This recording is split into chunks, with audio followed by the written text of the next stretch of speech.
Mga ka-health, struggle nyo rin ba ang high blood sugar?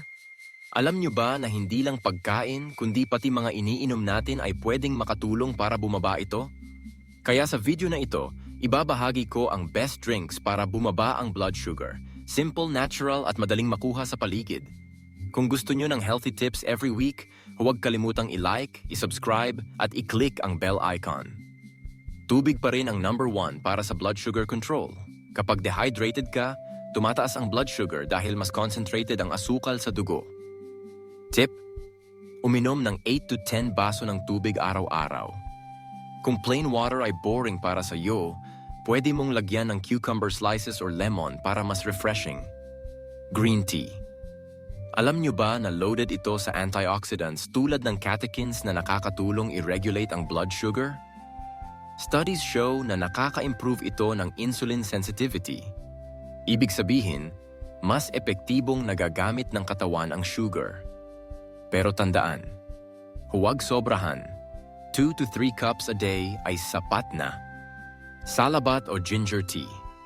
Bukod sa pampainit ng katawan, nakakatulong din ito para bumaba ang blood sugar at cholesterol.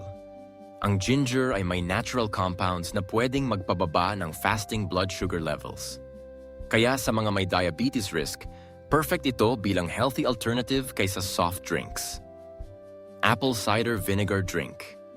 Ihalo lang ang 1 to 2 teaspoons sa isang baso ng tubig bago kumain.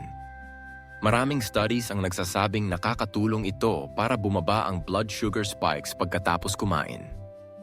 Tip: gumamit ng straw para hindi masira ang ngipin sa acidity. Black coffee. Yes, coffee lovers, good news. Kapag walang sugar at cream, nakakatulong ang kape sa metabolism at pwedeng bumaba ang risk ng type 2 diabetes. Pero syempre, huwag sosobra sa 3 tasa isang araw dahil baka tumaas naman ang blood pressure. Vegetable juices.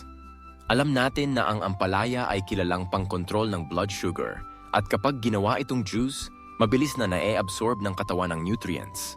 Pero pro tip, huwag dagdagan ng maraming sugar o condensed milk dahil mawawala ang purpose. Cinnamon tea.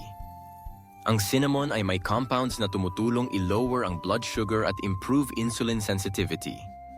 Pwede itong gawing tea sa pamamagitan ng pagpakulo ng cinnamon sticks sa mainit na tubig. So ayan mga ka-health. Mula tubig hanggang cinnamon tea, maraming natural drinks na makakatulong para bumaba ang blood sugar. Tandaan, hindi ito kapalit ng gamot kung may diabetes ka na. Pero malaking tulong ito bilang dagdag sa healthy lifestyle. Alin sa mga drinks na ito ang lagi mong iniinom? O may iba ka pa bang alam na nakakatulong sa blood sugar? Comment down below. Baka i-feature natin yan sa next video. At huwag kalimutang i-like, i-share at i-subscribe para updated ka sa iba pang health tips.